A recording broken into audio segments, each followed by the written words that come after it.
me, and I sent him a photograph. I said, here, this is something you can put in your personal collection. Well, he had a 11 by 14 picture made of it. He was going to sell it and do all. And I asked for it back. I said, hey man, I didn't give you permission to do that. This is not right, you know. And he got really angry. So he was gonna get her. He was gonna get my website, webmaster. He was going to the post office because I was at that when I asked for it back. I was then had the a website, and he got really ugly. And it turned out that he changed his. I would never answer him after a certain point. He changed his whole web address and his screen name and everything. And I met him at a show, but I met him as a guy named Joe, not as under his real name, right? And he was a pleasant, personable person. I corresponded back and forth with him, and I got a message one day that he had passed away from a brain tumor. So that was my stalk. I had a bomb scare over him. I mean, it got kind of bizarre. You know, I think in a fight between Jason and Michael Myers that Jason would probably kick butt because he's bigger and meaner.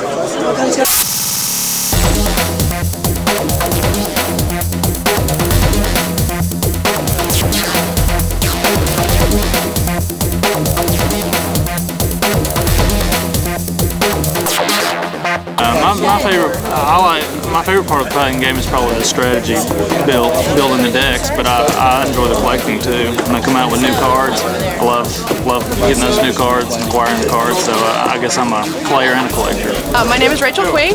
I am 23 years old. I am a level 2 certified judge with Wizards of the Coast and co-owner of a company called Fly By Night Events, which runs tournaments in the Southeast. When I was 17, my brother came home with this game, this weird card thing, and I worshiped my brother. I thought he was great. I wanted to do what he did. So I went out, I bought a starter deck, and I bought 2 boosters, and 6 years later, my house is coated with Magic cards, and I'm making some money actually. So it turned out to be a good thing. There's so much more money in Magic than there used to be. When I started playing, it was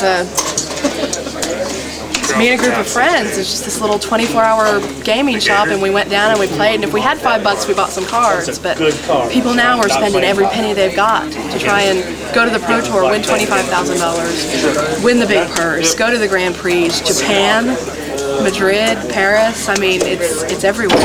I'll be honest with you, we're really all a bunch of weirdos.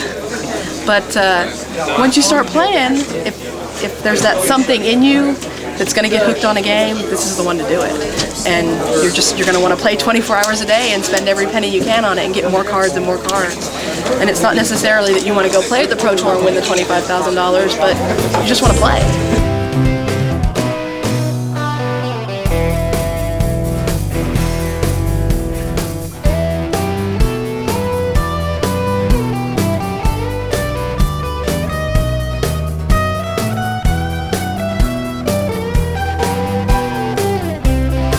My first convention that I ever went to was Anime Week in Atlanta 2, which was about 4 years ago. I can remember the first time I walked into the hotel room, the hotel in general, and I saw all the people dressed in anime t-shirts and costumes, and I saw the anime stuff piled to the ceiling, and it was just amazing, and I wished I wanted to cry because it was so awesome. Yeah, we meet a lot of people here, like, especially if they have, a lot of guests, we get able to talk to them, and it's nice how they, show you the live panels, like the industries and how they, voice acting or, this actual cell painting and drawing and stuff like that, how you do it. It's nice to get into that, and like a lot of the people at these cons, like the professionals and whatnot, they're super nice. They come here, you get to talk with them, and they show you some of the tricks of the trade and whatnot. So that's a nice thing. So you're actually doing anime, instead of just watching, sit back and watching. Yes, we're all young, and we'll never lose that. I don't sound like Trixie anymore.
message to all you Pokemon trainers out there.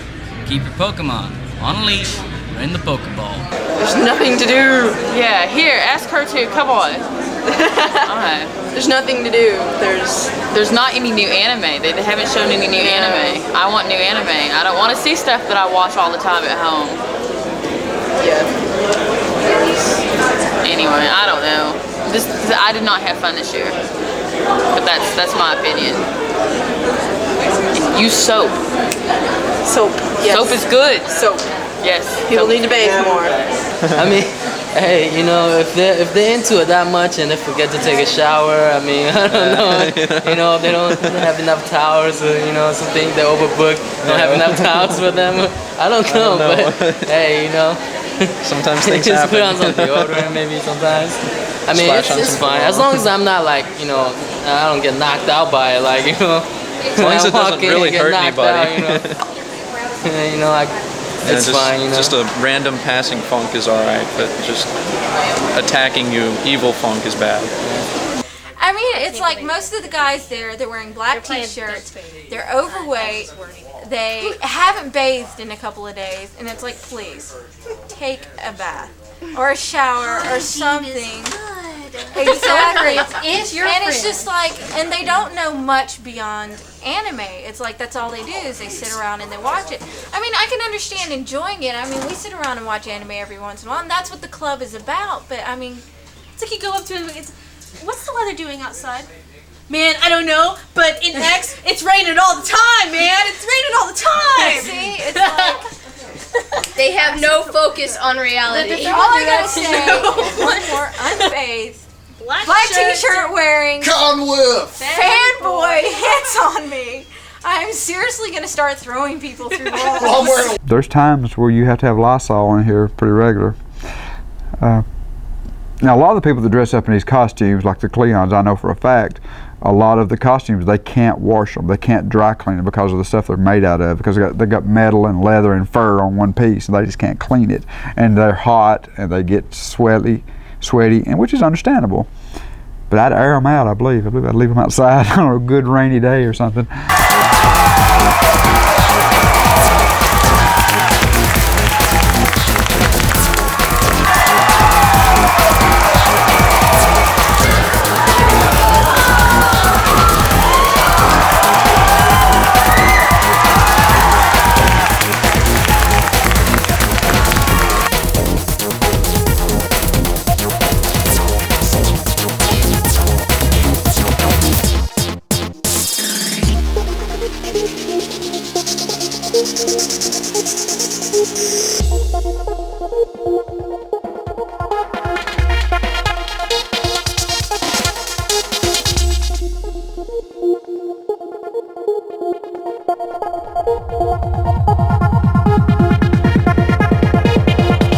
This is what AWA we can plan about. Just getting drunk, screw. That's all it's about. Just like the Jimmy Buffett show. So I'll be happy once I down this last screwdriver. And you know, And then he will not be able to screw. I don't know, man. I've never tried it drunk before. You may screw badly, but you will always be.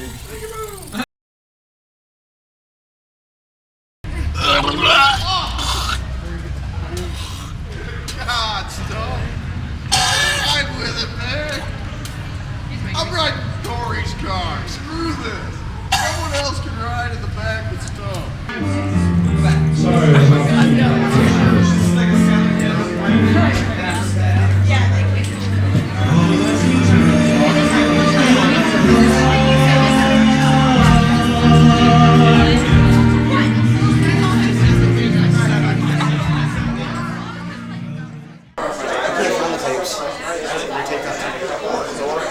Well, let's see.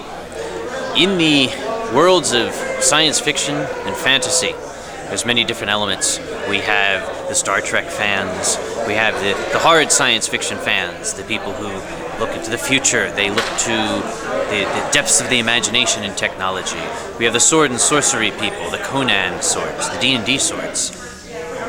Along with all those different subgenres of fantasy, we have also the anthropomorphics, or as we call them, furries. It's a cute little term. It doesn't have to be a furry creature. Any animal, being, any non-human thing that is given human characteristics where it normally wouldn't have them is an anthropomorphic. It is a furry. And these have been with us since really the beginning of civilization.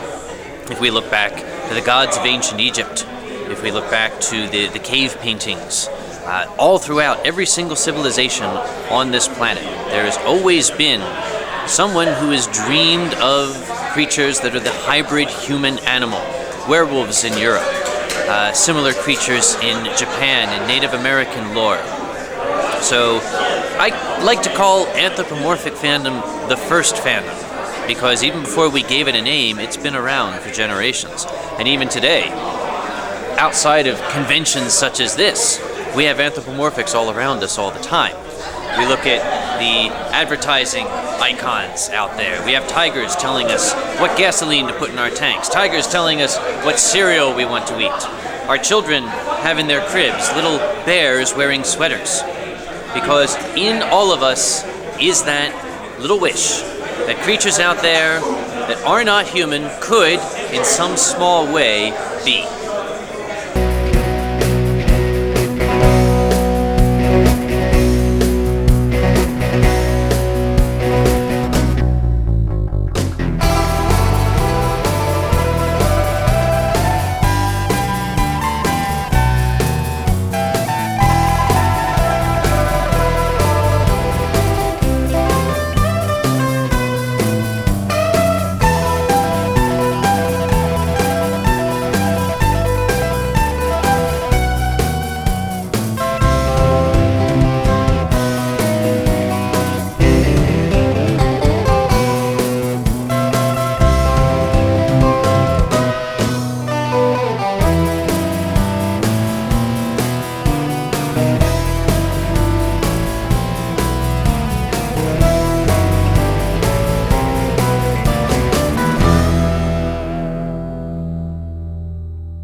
I've been coming to this particular convention, the Mephit Fur Meet in Memphis, Tennessee. Mephit's another word for a skunk, so it seemed appropriate. Memphis, Mephit, why not? So I guess the mascot of the convention is skunks in general, preferably anthropomorphic, preferably good looking. Mostly female for some reason. I can't imagine why. Gee, could it be the fact that most of the fans are male?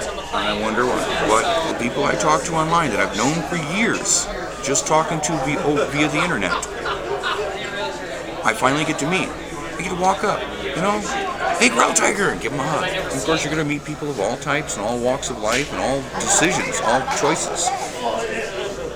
And when I mean choices, I mean life choices. I mean, some are not of your standard center of the road, accepted by the general public, man and woman. Sometimes it's otherwise. Doesn't make them any worse than people. Matter of fact, sometimes they're better than some of the people, normal, quote-unquote, normal people I know. My usual answer to that one is I'm a lion by birth and choice. By birth because I was born as a Leo, according to the astrological charts. By choice because I've always loved the big cats, the lions in particular. The panther, the puma, the lynx, the lion, all the large cats. I've always loved them more than anything else. Matter of fact, my parents made me take down my posters because they thought I was I was going a little strange. Maybe I was. I don't know. I've always thought of myself as a cat. Sort of a cat trapped in a human body. The greatest misconception I can think of is that the mundanes, the quote-unquote normal people, who are quote-unquote not normal to begin with, why they think they're normal, I don't know, just plain think of us as being weird or deviants or something. We're just fans of something that they don't understand. I mean, I find it sometimes hard to find how people can be so, enthusiastic or something about horticulture. Okay? I just got to have this plant, in order to make the set, my garden will be perfect with it. Oh, no, next year, I gotta tear everything out and redo it. I don't understand that. Of course, then again, I don't have green thumbs. I have brown thumbs all the way up the shoulders. I look at a plant, it dies. Probably comes with being a feline, If you love them, let them go. If they don't come back, hunt them down and kill them. Just a joke. What's any different? They're fans of that, we're fans of this. Why are we strange and they're not? This makes no sense to me. Why is somebody who's fanatical about religion accepted? Thou shalt believe in the Lord thy God, or you will go to hell. And yet, someone who is perfectly normal, perfectly logical, a person who loves his fellow people, his fellow furs, can get along with hundreds of furs. We've got hundreds of furs here. I've yet to see a fight go on. Okay? You put 100 normal people into a room, they're going to go nuts. You're going to have knives coming out. You're going to have people strangle each other. And that's just the first hour. Forget 3 days. 3 days, man, your body's hanging out, going out the door. Whee! Doesn't happen at a con. Science fiction conventions, yeah, occasionally you have the occasional fight because you have fans that are dedicated to one thing, and like you got, I am part of the Klingon diplomatic corps. I'm Starfleet, and you're an asshole. And that starts a fight. Everybody wants to help out Tiger Haven. What did these fine folks find on their doorstep one day but a box from Nevada? Inside were some items donated by two gentlemen by the name of Siegfried and Roy. They said, sell these at your charity auction. Little Bavaria, a magical hideaway by Siegfried and Roy. They have autographed it just for Tiger Haven.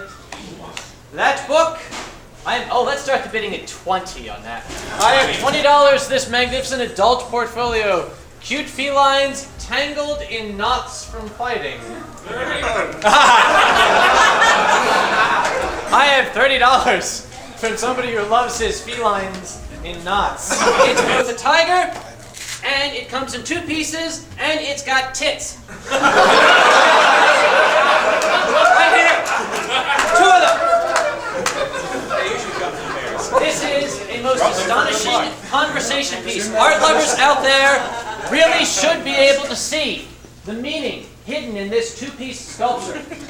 One gentleman in particular, I remember seeing him walking around in a lab coat with this gremlin-looking dragon animatronic thing that he was controlling out of his pocket. And when I saw it for the first time, I sat there and I asked him if it was alive. And he told me yes, he was messing with it. And I didn't realize I knew it wasn't. I just didn't realize until later that he had been the one who was controlling it with a little control in his pocket.